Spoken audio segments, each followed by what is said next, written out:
Thank you for coming out. Appreciate you guys coming to my talk. Really excited. First of all, my name is Joe Grandja. I'm on the Spring Security team, working closely with Rob Winch, and we've been working really hard the last few months on the new features, OAuth 2 login or OAuth 2 support, client-side support, and obviously the reactive side. I'm here today to talk about the new OAuth 2 login feature, which is basically the start of the OAuth 2 and OpenID Connect client support that we've introduced into Spring Security 5. We are going to be focusing on the resource server side and authorization server side next in the following releases, but this is strictly client-side support. So the OAuth 2 login feature is what this talk is all about. I'm going to basically do demos. There's no PowerPoints at all. This is literally a series of demos to show you how to get OAuth 2 login integrated into your application. Okay.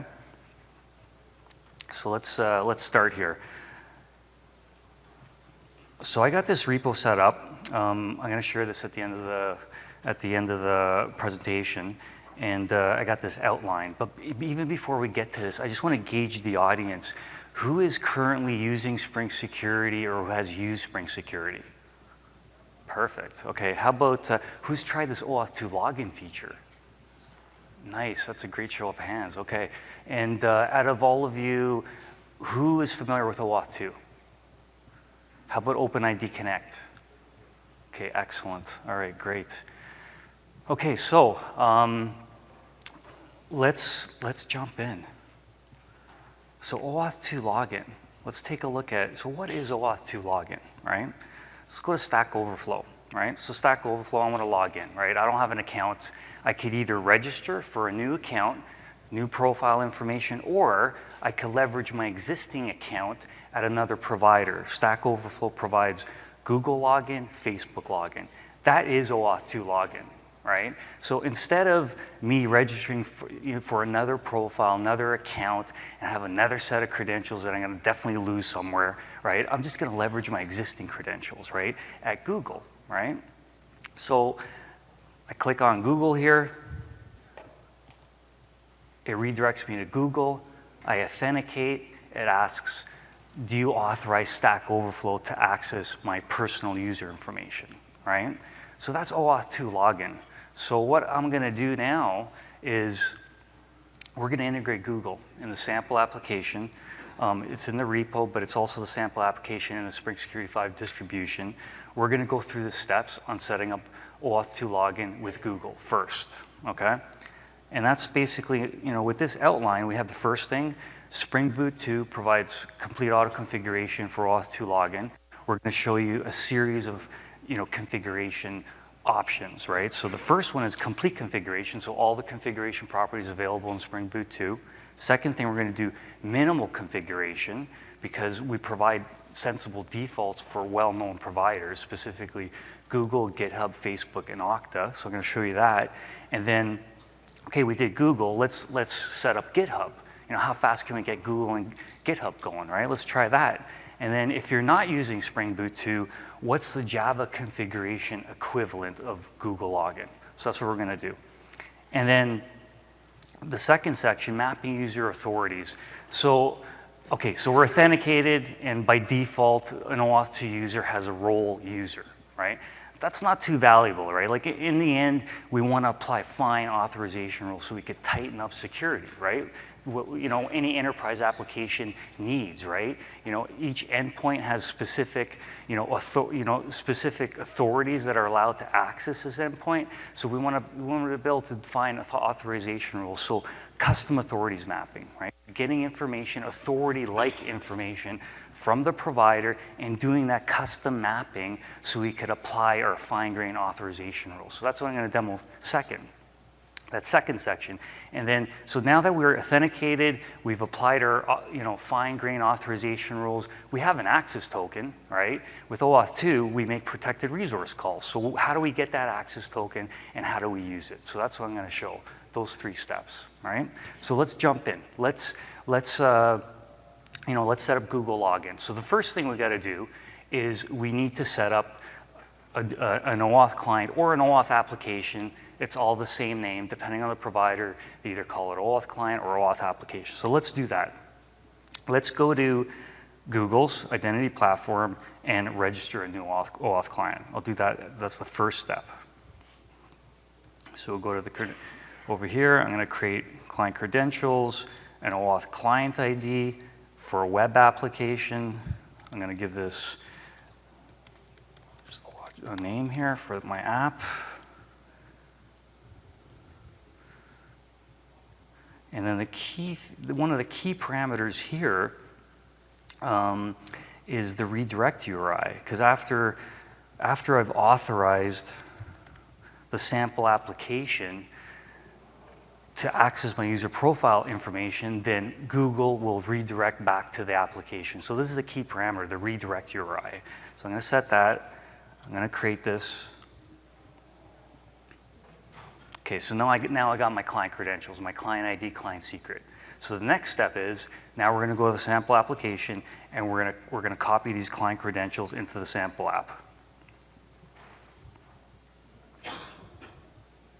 Let's make this a little bit bigger so you guys and girls could all see this. Okay, so here we go, client ID. I'm going to get into the details of these properties after we do the demo quickly.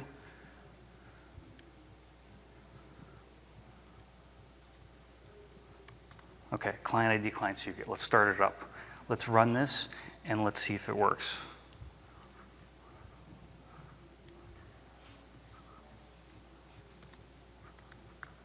Okay, so here we go. Default login page. So the default login page, yeah, it's pretty basic. It's not pretty. You probably won't use it, but you gotta have a default login page at the very minimum so we could actually test this out, right? You could easily customize this. We're not going to get into that demo, but it's customizable. You can customize your login page. So we've configured one client. You could configure multiple clients. We support multiple clients. So we could configure 5 clients, 5 different providers if we wanted to. Right now we configured one. Let's click on this, Google. I'm going to get redirected to Google right now as soon as, there we go. Okay, and as you can see there, sign in Spring Security 5. That's the name of the client that I created. So here we go, Spring.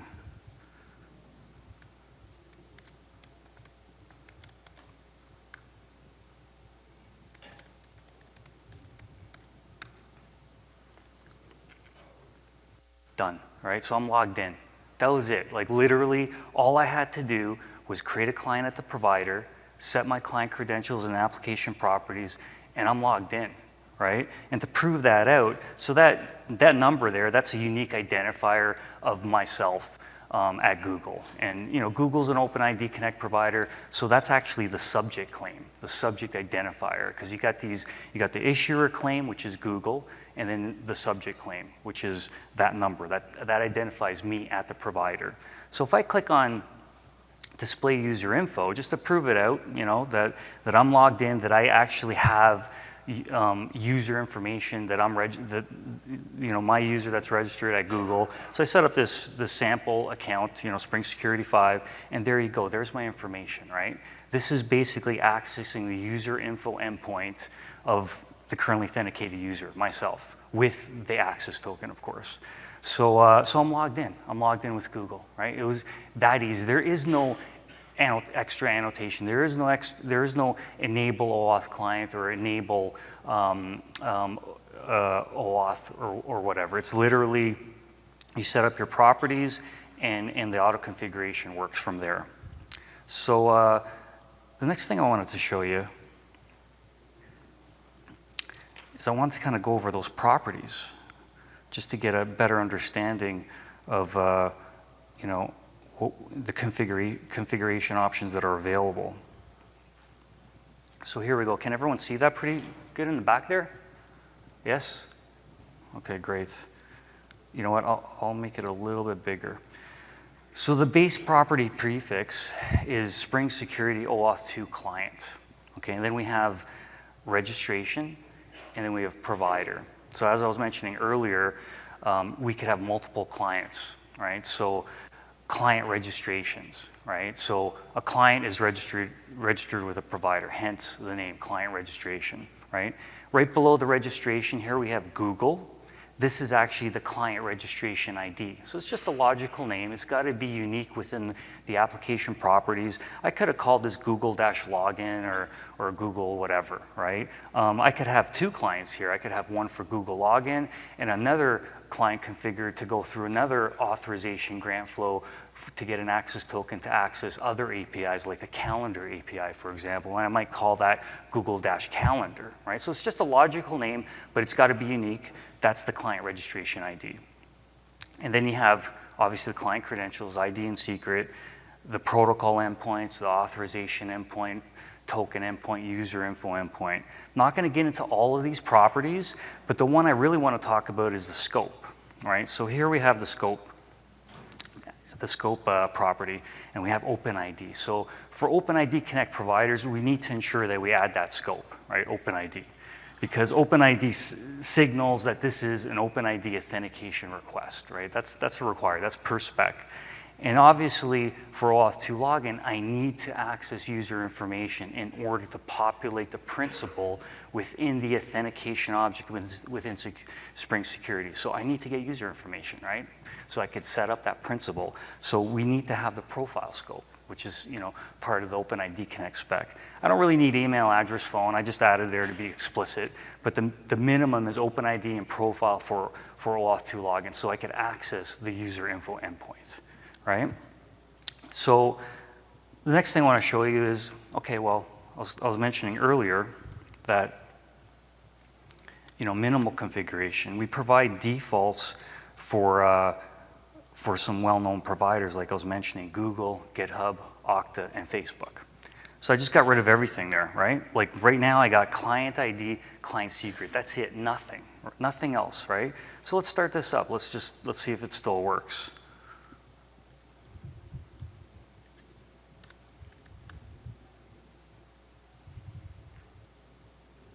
I'm gonna log in here again.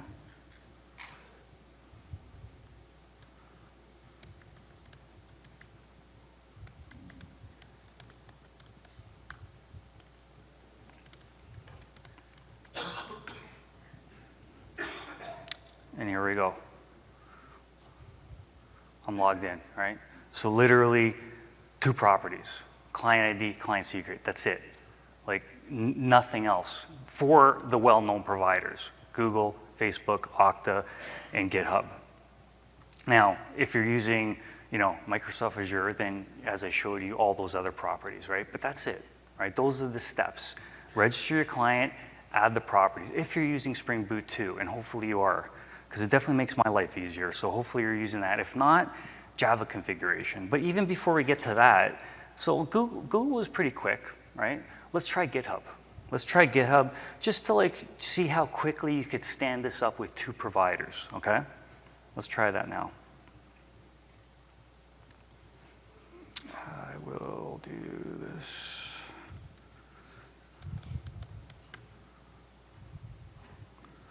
So with GitHub, I'm going to go into, now GitHub's calling it OAuth apps. Like I was mentioning, it's either OAuth client or OAuth app. It's all the same thing. So let's create a new OAuth app.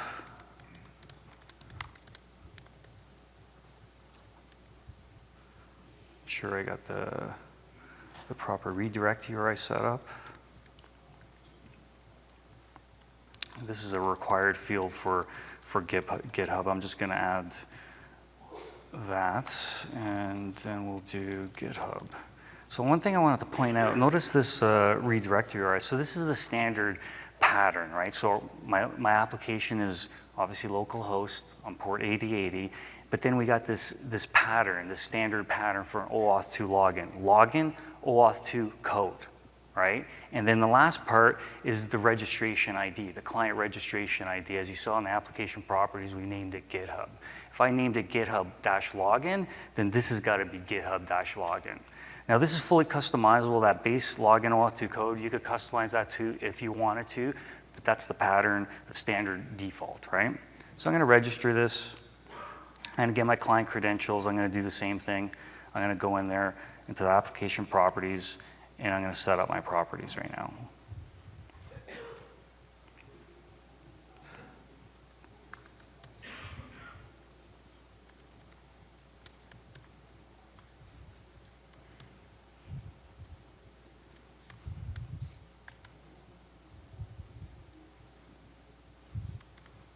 change this to GitHub. We will leave Google there, so we have two options to log in. Get the client secret here.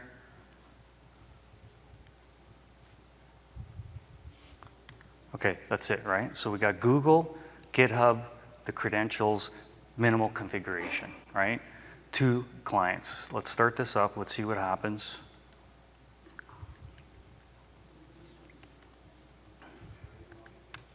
It is a default generated login page. Sorry, the question was, is this a default login generating page? Yes, it is. It's customizable too, as I mentioned earlier. So there you go. So we got 2 clients configured, and we got 2 links, GitHub, Google, right? So let's try it. Let's try to log in with GitHub.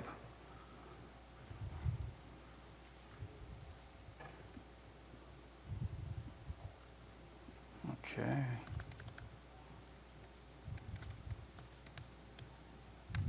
I got 2-factor set up here. Let me just get my code.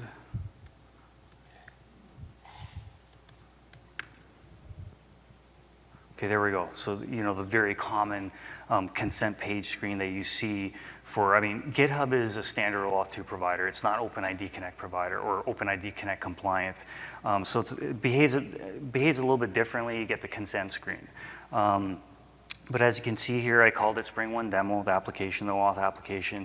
It wants to access my personal user data and organization access. Authorize. Granted access, and there we go. I'm logged in right now, right? Let's take a look just to prove it out. You know, this, you know, grabbing information on the user info endpoint. Well, it's not the user info endpoint with GitHub, because the user info endpoint is standardized with OpenID Connect. However, for OAuth 2 providers, they do expose an API for the currently authenticated user. So there's a little bit of extra configuration required for a standard OAuth 2 provider that's not, I mean, that's not OpenID Connect compliant. So it's a little bit extra configuration. But in the end, for OAuth 2 login to work, the provider, the OAuth 2 provider, needs to expose an endpoint that where you're able to get user information, right? Because that's how we log in, right? GitHub does that, and this is where it's basically a user endpoint, and it comes back with a bunch of data, as you can see. So that's it, right? So that's GitHub. We stood up GitHub pretty quick, right? And Google, right? So now, what if you're not using Spring Boot? You know, like, what does it take to get OAuth 2 login working? Let's take a look at that next. So I'm gonna check this out.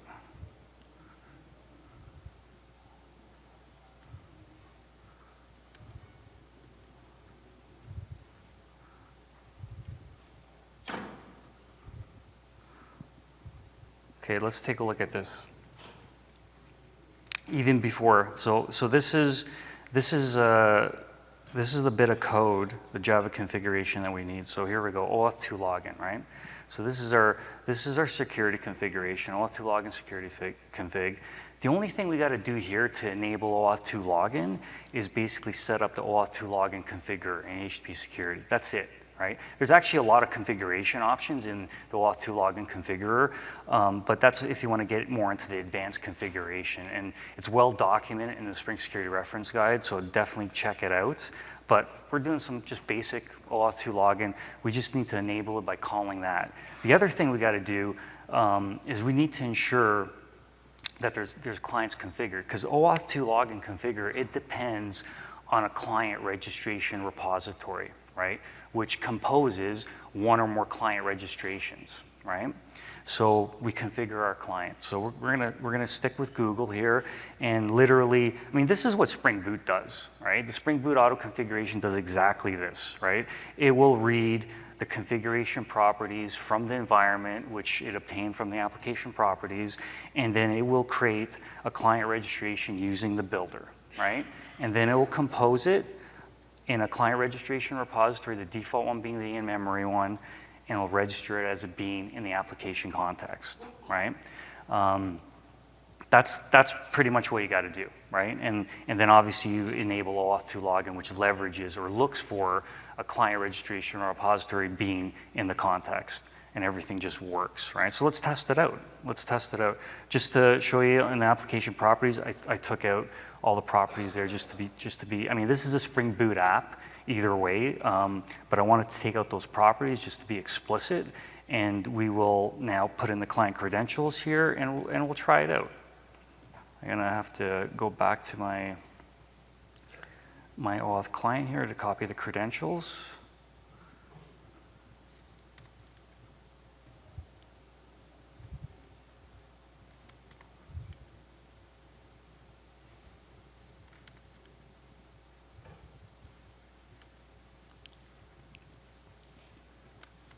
There we go, copy that, let's run this.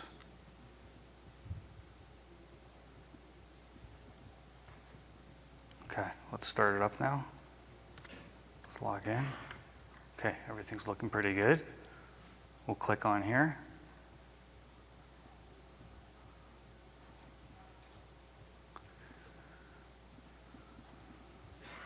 Okay, let's log in.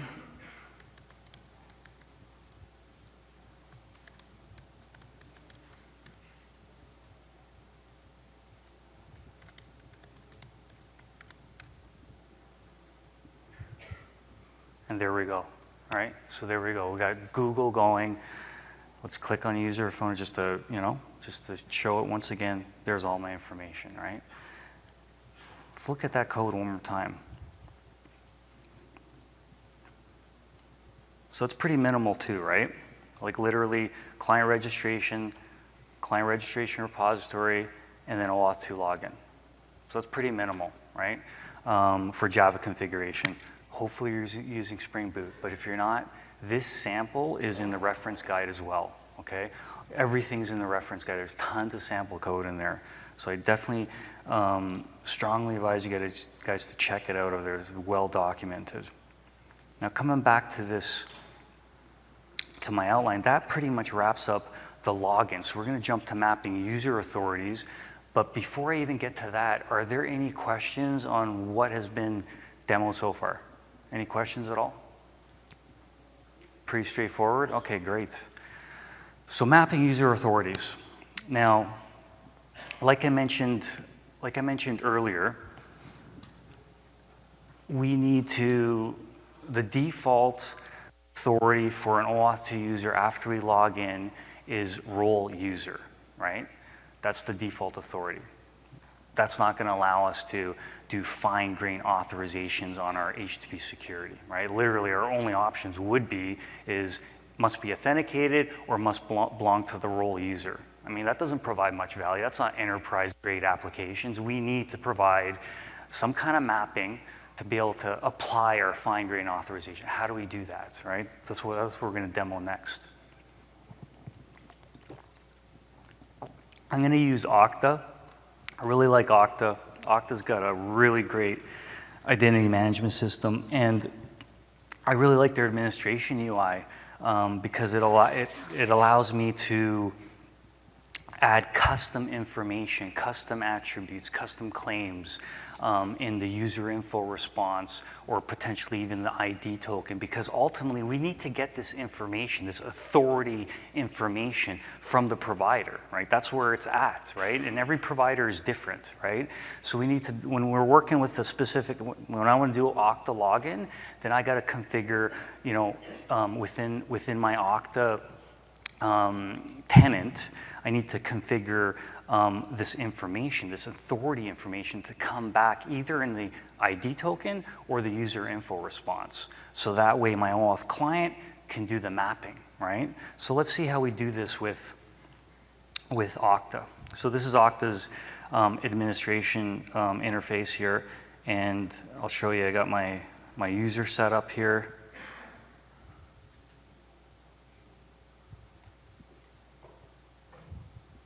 Taking a while. Okay, so there's my account. As you can see, my information is here, my first name, last name, email, and so forth, right? And then Okta's got this, you could set up different profiles, right? I mean, you got the Okta user profile, But then you have this OIDC client profile, and that's ultimately the user info resource, the structure of the user info resource that's returned on the user info endpoint, right? So what I could do here is I could go into my Okta user profile and add custom attributes, right? And that's what I've done previously. I'll show you here. I've added this, right? This last attribute, authorities, right? So I've added that, right, to my user. Now, what I can do, and I've set some authorities in my specific account for that attribute. I'm going to show you that as soon as this pops up. It's pretty slow here.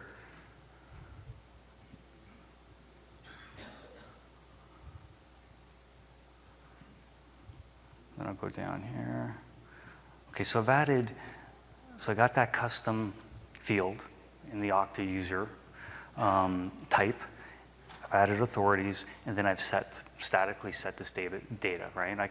There's a lot of dynamic stuff you could do with Okta, but I'm just keeping things simple. So I've just, statically set these 4 authority type of attribute values. So, let's imagine my application. It's a messaging application. I could create message, I could send, I could delete, and so forth. Right? So obviously, logically, some authorities would be exactly this, right? Create message, read message, update message, right? So let's imagine that. So I've set that in my Okta user profile, and then I can actually map that using this mapper where I map my Okta user profile to the user info resource, as you can see at the very bottom here, right? I'm doing that mapping, right? So I'm expecting when I call the user info endpoint, when I do this demo coming up next, when I click on that user info, you're going to see authorities in there, and you're going to see those 4 values. So let's take a look at that.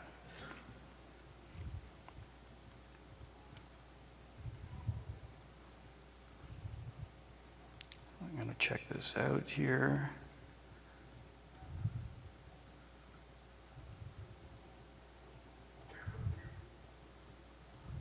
Okay, I'm going to set up my client ID, client secret here as well.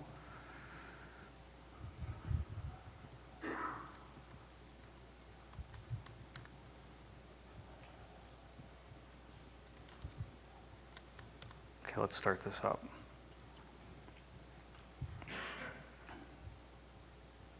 Okay, let's jump to the app. Okay, Okta right now, right? Let's log in.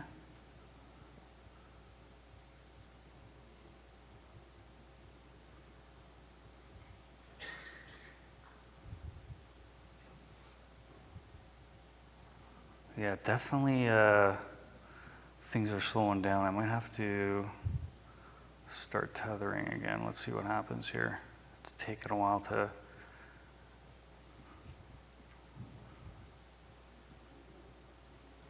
Okay, here we go. Log in. So logged in with Okta. So Google, GitHub, Okta, right? Now we're doing Okta. Okay. It's definitely slow. Okay, here we go. So I've logged in, right? I got a bunch of information here. I am no UI guy. This is not pretty, but I got key pieces of information here that I want you to see, right? The first piece is, okay, we got my subject identifier, just as we've been seeing, right? The new pieces of information is we have default authorities and then mapped authorities, right? So as I was mentioning, the default authority, the one default authority for an OAuth 2 user after I log in is role user, right? But after it's been mapped, and I'm going to show you that code next, it's been mapped to 4 different granted authorities. So the authentication, specifically the OAuth 2 authentication token, has 4 authorities, 4 granted authorities with create message, read, update, delete, right? Now, let's check this out. So I got these 4 authorities. I should be able to access these pages. As you can see, the URL at the top, create message, so I'm good, right? Read message, yeah, I could access that. Update, sure. delete, yeah, everything's good. But then I got this manage message, right? And as you can see in the mapped authorities, I don't have that authority, right? So what's gonna happen, right, when I access manage message? Yeah, 403, that's what I expected, right? So my fine-grained authorization rules are applied based on my HTTP security, and my mapping is working. I'm getting my mapping, right? So let's take a look at that. Let's take a look at that. Even before, just to show you what's coming back on the user info, as I was mentioning, that extra attribute, that last one, authorities. As you can see, it's a string array. It's what I showed you when I configured in my Okta account there. And so that's coming back. So that's ultimately what's being used by the granted authorities mapper, which I'm going to show you next, how we create a, basically customize the mapping. So let's jump to the code and take a look and see what it took for me to set up this custom mapping here.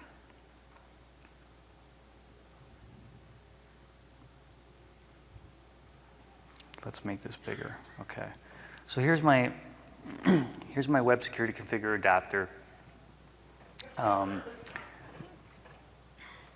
In my authorization rules, everyone who's familiar with Spring Security is familiar with this.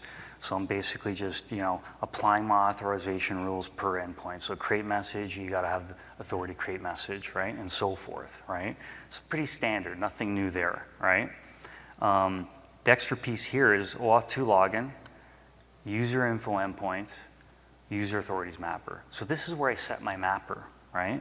And it's on the user info endpoint, right? The OAuth 2 login DSL, there's actually quite a bit of configuration points, and it really maps to the spec. So you'll see OAuth 2 login user info endpoint, authorization endpoint, token endpoint. So you'll see these, different configuration points for the different protocol endpoints, right? So this is the user info endpoint. I'm setting up a simple a granted authorities mapper, and then here's my code, right? But let's just get a refresher. Granted authorities mapper. So this has been with Spring Security forever, right? This is nothing new. It takes in a collection of authorities, and then it returns a collection of authorities, right? The mapped ones, right? So obviously what's coming in here is the one authority, as I was mentioning, the default one, role user. And then inside there, you do your mapping and you return one or more authorities, or zero potentially. Let's look at the code and see what I'm doing here. So this is my mapper, all right? Now, Okta is an OpenID Connect provider. So as I was mentioning, we support standard OAuth 2 providers and OpenID Connect providers. For OpenID Connect providers, you're going to get an OIDC user authority. For OAuth 2 providers, you're going to get an OAuth 2 user authority. But let's get into this. What's in the OIDC user authority?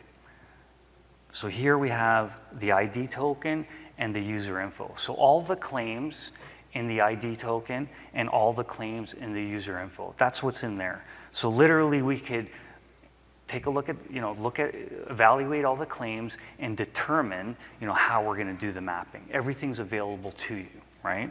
So we're basically looking at the user info in our mapping here. As you can see here, the first I'm filtering on, okay, is this a user info response from Okta? So I'm checking the issuer claim. If it is, okay, I'm checking for the authority's claim name, that custom claim that I've set up on the user info response. Filters all that. Then I basically get all those authorities, that string array, and I basically transform it to 4 simple granted authority implementations, right? Or instances. And then I return that, right? That's basically it, right? It's pretty basic. I mean, typically, you probably would have something a lot more advanced. You would get the authority information. You might check a couple of different claims, and it might not be a straight one-to-one. Like I got create message, that might end up being another type of authority logical name within the authentication object. But I'm just keeping things simple here, right? So that's pretty much it. So the main thing for setting up granted authorities or mapping authorities, you need to ensure that you set up the authority information that comes back from the provider, whether that's in the user info response or the ID token, because providers, you can have custom claims within the ID token as well, right? You could even potentially do an API call, right, to get authority information after you log in. It all depends on the setup, right? But the main thing is that information is going to come back from the client, whether it's in the ID token or user info response, and then the authorities mapper, you have your logic there, and then you plug it into the user info endpoint user authorities mapper. So that's the mapping. Are there any questions in regards to the authority mapping at all? Yes? Can you configure these authorities in Google? Sorry, say it again? Can you configure authorities in Google? Configure where? In Google. Sorry. Authorities in Google.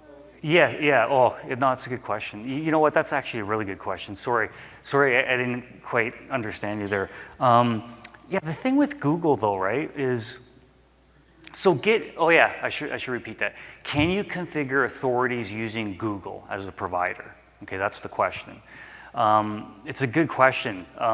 Like for example, GitHub, you got organizations, right? You could get organizations, you could use that for authorities mapping. With Google, I haven't really dived into it deeply and figured it out, but Google's got a ton of APIs. There might be a way, I'm not sure, but the way I'm seeing it with Google is, I mean, you add your account there, you can't really add extra attributes, right? Like you would have to kind of determine what your, maybe there's some APIs that you can call to use for authority information. But honestly, yeah, I haven't really dived deeper into that, so yeah. Any other questions? So for each call, is the user info endpoint being called in the setup you have? Yeah. So the user, in this setup right here, basically after you log in, before you log in, when you go through, sorry, I got to repeat the question again. Is the user info endpoint being called with this setup? Okay, no, it's being called before the authorities mapping happens, right? So during the OAuth 2 login flow, which I might have forgotten to mention, it leverages the authorization code grant, right? So we go through that flow, right? And ultimately at the end of that flow, the client has an access token, then it calls the user info endpoint with that access token. So that's when that happens, right? And that's why in that OIDC user authority, you have the ID token and the user info, right? So yeah, it happens before the mapping happens. Are there any other questions? Do I have test cases? There's tons of tests. Oh yeah, no, for sure. Like, you have to have tests. No, we got full coverage. Well, maybe not 100% coverage, but like 90% plus, right, for all this OAuth 2 login support that we've built. No, yeah, we write tests for sure. Yeah. The question was, do we have tests? I keep forgetting to repeat the answer. How would you go about integrating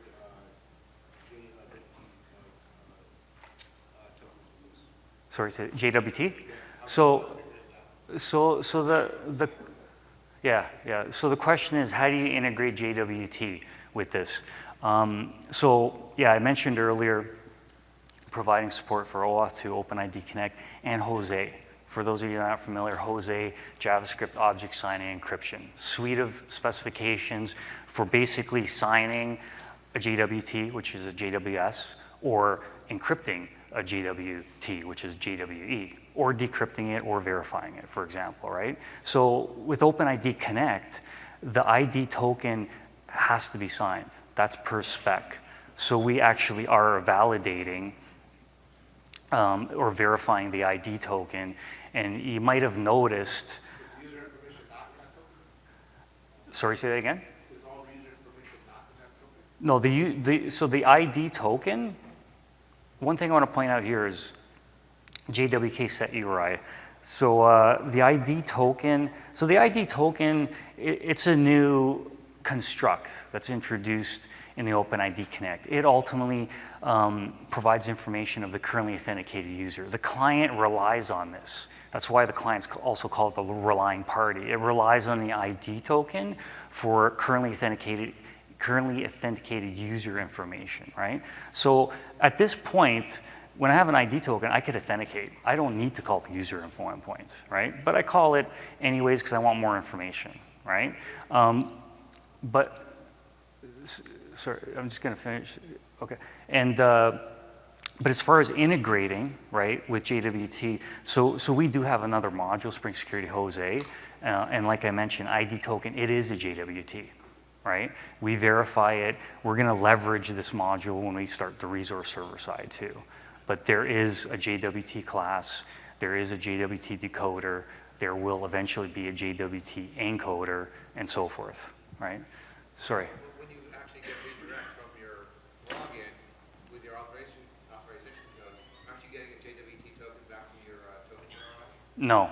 So the question is, when you get the redirect back from the authorization code, are you not getting a token at that point? Well, no, you're getting an authorization code. Yes. Exchange for your access token. Yes. So the token URI, isn't that returning a JWT? No. No. So the question was, when you do that second part in the authorization code flow, when you exchange your authorization code for an access token, are you getting a JWT back? Depends on the provider, right?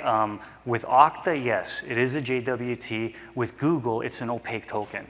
And really, at that point, the client is oblivious to what format that the token is. It doesn't need to know. All it needs to know, it needs an access token, so it could use it to make protected resource calls, right? So it's not necessarily a JWT. And with GitHub, it's also an opaque token, right? So no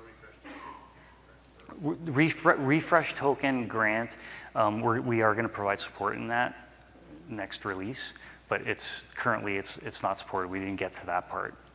So I'm going to continue because and we'll ask some questions after because I want to show you this this next demo here. So the next thing is, so we've authenticated, we've applied our fine-grained authorization rules. We've got a pretty secure application right now, right?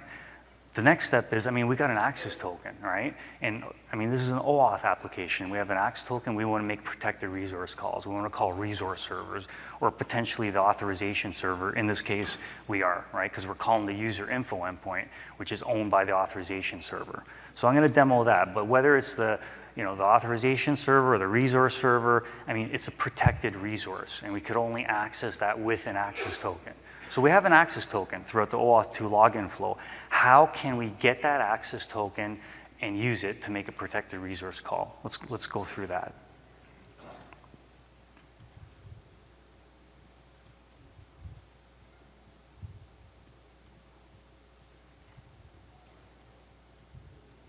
Okay, we're gonna keep going on Okta here. I'll set up my. Actually, I do have that set up. Let's start this up. And we will go back to the demo here. Let's log in. It's probably going to take a while again. Might as well have a drink of water.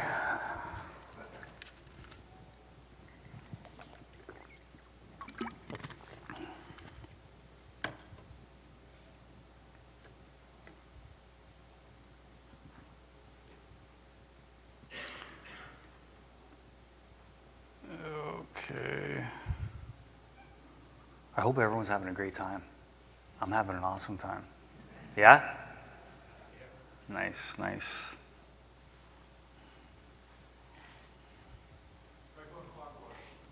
What's that? Try to go clockwise? Oh, yeah. Yeah. It's definitely not helping, unfortunately. I wish it did. Sorry, say that again? A way to enable logging so you can see exactly the exchanges going on? Like enable logging for the actual protocol flows and what's happening? No, we haven't. The detailed logging is not in place right now. We just focused on the features, but that's actually a good idea. You might be interested in logging an issue on that if you're interested in seeing the flow, right? Okay, so that's not great. Let's just double check here on, okay, that's my problem. I forgot to add the credentials here. So let's set that up.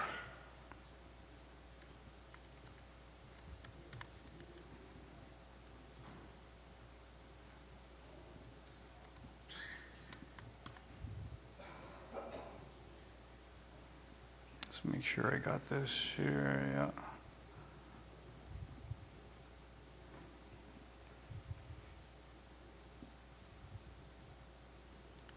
Okay, I'll start it up here.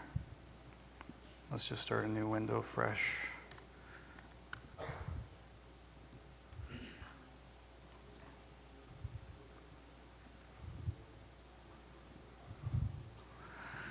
Counterclockwise still not working. Any other suggestions?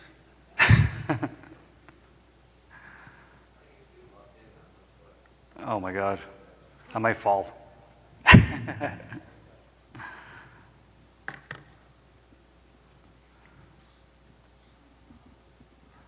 Okay, looks like it's coming up very slowly. Very, very slowly.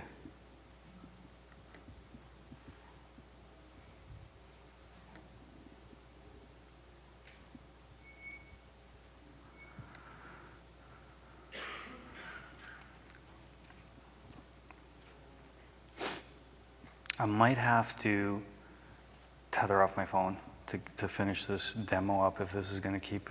Oh, I see this is like, wish I could stop that.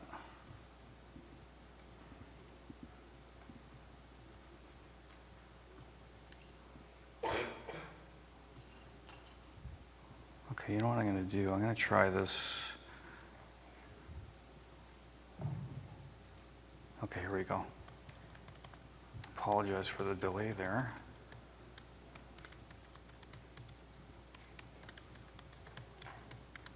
Okay, let's see how long that takes.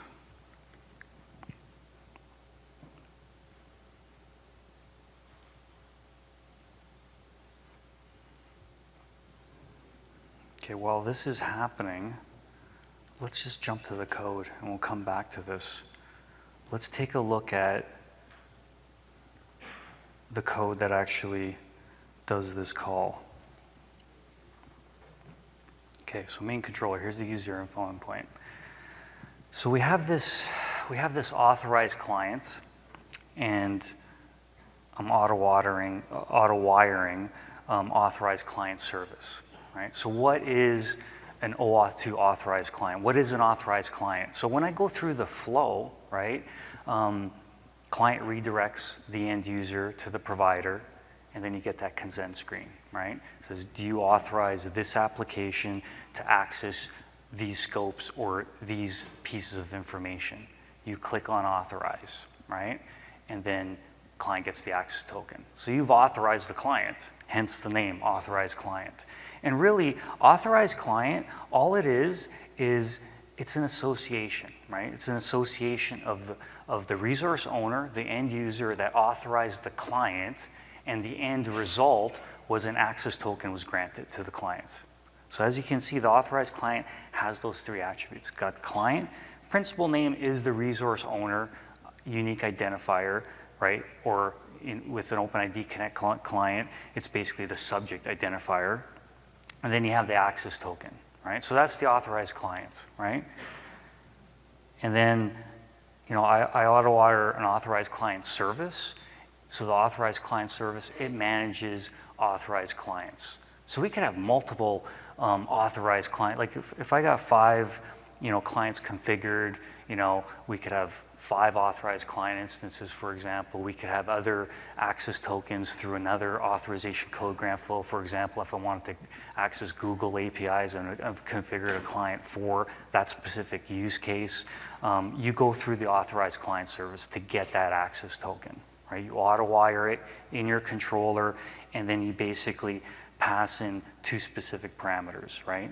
The client ID, the client registration ID, and the principal unique identifier, right?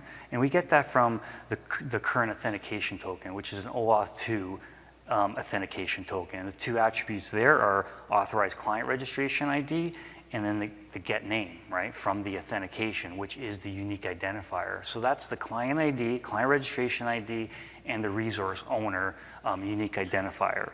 And then we could get the authorized client. So that's the first step. So now that we have the authorized client, now we have the access token, and we could go ahead and use it and make a protected resource call. So we jump down to here, and we're using Spring Frameworks 5 web client to make a protected resource call.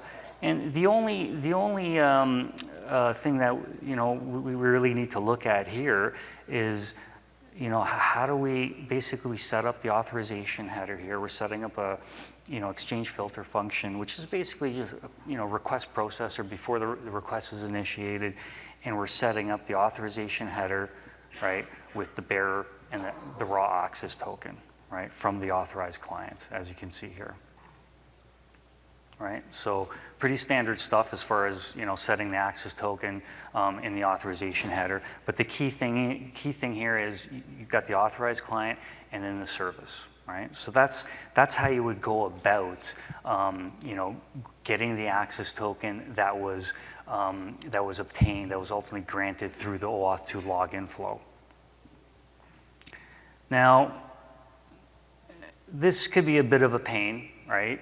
That we could have multiple controllers, and within each of those controllers, we have clients that are making protected resource calls. So now I'm having to auto-wire authorized client service into all these different controllers. A little bit of boilerplate code that I'd rather avoid altogether. And we really wanted to get this into 5.0, but we're really strapped for time.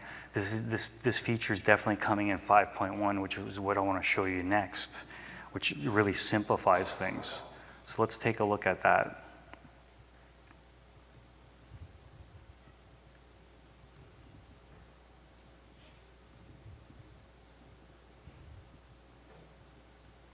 Okay, so we have this. So we're going to provide support for a handler method argument resolver. And so I have this actually in this repo, but this eventually will be in Spring Security 5. It might change, but it's going to be similar to this, right? So as you can see here on the user info, we have this annotation, authorized client, right? And we basically set up the value in there or the client registration ID, right? As you can see in the application YAML, that's our client registration ID, Okta. If it was Okta-login, then it would be Okta-login there, because that's ultimately the authorized client that we want, right? The Okta client registration ID, because we know that's the access token for OAuth 2 login. Now, if we had another OAuth client configured for Google Calendar API, and we called it Google-Calendar, and this endpoint is actually making a call to the Google Calendar APIs, then it would be authorized client Google-Calendar, because that's the access token that we want to call the Google Calendar API. So it's a lot more simpler, right? We don't have to auto-wire the authorized client service. It just gets resolved as a method parameter. Now we have the authorized client. We're probably going to even take it the next step as well, where we could just resolve the access token. So it would be something like, annotation that says client access token, for example, and you pass in the client registration ID, right? So we might provide both of those options. But this definitely simplifies it a lot more, but it provides you another option. You could either use the service or you could use the method argument resolver. Are there any questions in regards to that? Question. Yes. Can you actually use the OAuth REST template? Yeah. The question was, can you use the OAuth 2 REST template here? Yeah, definitely. You could use any client here, because literally as you saw, and just to go back here, all I did, right? I mean, I have the authorized client. I just got to get the authorized client, because then I could get the access token. And then whatever client I'm using, whether it's OAuth 2 REST template or web client or Apache HTTP client, whatever, ultimately I just got to set that authorization header with bearer and the raw access token value, right? But we are definitely going to provide integration with REST template, not OAuth to REST template, REST template, and web clients. We're literally, you know, we're going to have that authorization header set up for you, where you don't even have to do this bit of code. Because, you know, the ultimate goal is writing less code for you guys, making things easier. So we're just not there yet right now. So, but I'm showing you this example. We're going to build from that. So, but we will provide support for that for sure, or integration with that. Yes. I'll get you next. Sorry? Oh, Feign? So the question was, is there going to be support for Feign client as well? Definitely. Please log the issue. Because yeah, the more people log and vote up, then it just gets prioritized. Yeah. Yes. Any kind of guess on timeline for the resource server, authorization server pieces of it? Yeah, for sure. Good question. So the question was, do we have a timeline for the resource server and authorization server? Resource server starting in January, and client support. I mean, there's still a lot more work to do in the client support. So that is going to be, we're continuing building on the client support, but resource server support is starting in January. We have finally another helper for Spring Security, Vedran Pavic. I don't know if he's here, but he's going to be working on the resource server side. The authorization server side, that's going to be a huge undertaking, right? I don't have a timeline for that. The resource server side, we're hoping to get it into 5.1, which is about 6 months from now. But of course, it'll be available before that in a snapshot version or milestone.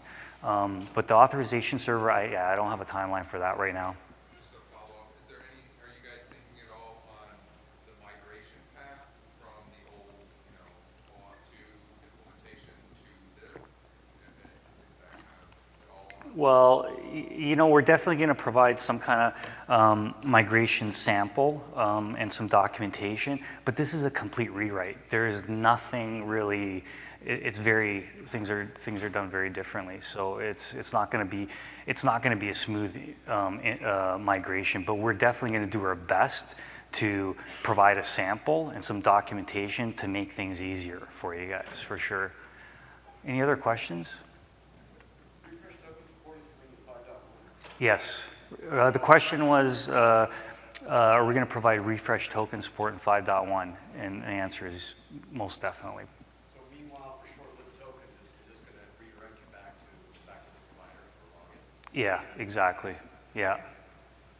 Well, I mean, right now, during the Auth 2 login flow, typically providers are, the expiring AccessToken is usually like a day, right? 24 hours. That's what I'm finding anyways, right? I mean, your session is going to time out way before that, likely, right? So, yeah, but as far as the refresh token, that's definitely going to come in 5.1. Yeah, there's only so much we could squeeze into this release. We really wanted to just make sure we did a solid job and not just cram in too many features. So, yes. Do you have support for resource owner password grant? The question was, do we have support for resource owner password grant? Currently, no. Right now, only the authorization code flow and implicit flow. Minimal support for the implicit flow. Are we going to provide support for the resource owner? I'm not sure. Client credentials flow for sure. The resource owner, please log an issue, and we could prioritize. Any other questions? Yes. Spring Boot 2.0 goes GA, or resource server and authorization server. Part of that, or those two on the way? 2.0, like Spring Boot 2.0? Yeah. No, it's not really. No, definitely no. Sorry. So the question was, is the resource server going to be completed when Spring Boot 2 goes GA? No, because I believe Spring Boot 2 is February GA, if I recall correctly. Resource server won't be done until like 6 months from now, the initial release, right? Yeah. Yes. Can I authenticate a client with something other than the client secret? Can you authenticate with the client other than the client's secret? Oh, so different client authentication methods. So Sorry? Yeah, so the question was, can you authenticate on the token endpoint, authenticate the client using a different authentication method other than HTTP basic, because that's the only supported one as of right now. No, you can't right now.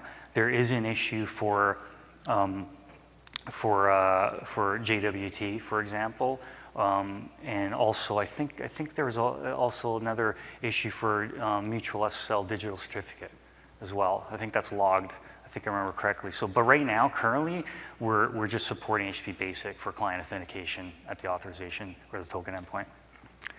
I'm going to take one more question, and then we'll wrap up, and then you guys could come after asking me any other questions. Is there one last question back there?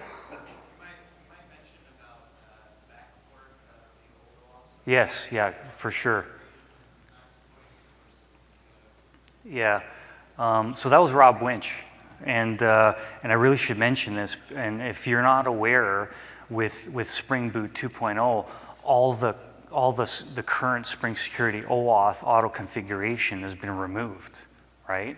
Our number one priority after starting basically on Monday is we're going to grab all those auto configuration classes and associated classes that work with it and put it, whether it's in the Spring Security OAuth project or another repository that will be included as a dependency, we're going to work on that and make sure it works for Spring Boot 2.0. That way, current Spring Security OAuth 2 users that want to leverage Spring Boot 2 can still have the exact same behavior. We're not anticipating this to be a huge endeavor, so, but we're going to start working on it in like next week. And there is an issue there. You could track it and see when it's done and available to try out with Spring Boot 2.0.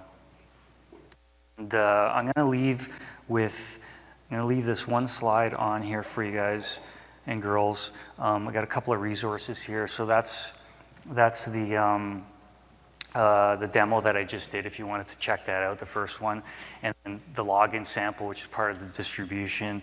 And please check out the login reference on the Spring Security Guide for OAuth 2 login. There's a lot of documentation there, describes all the configuration points, potential configuration options, and sample code. So check it out. Thank you so much for coming out. I appreciate it.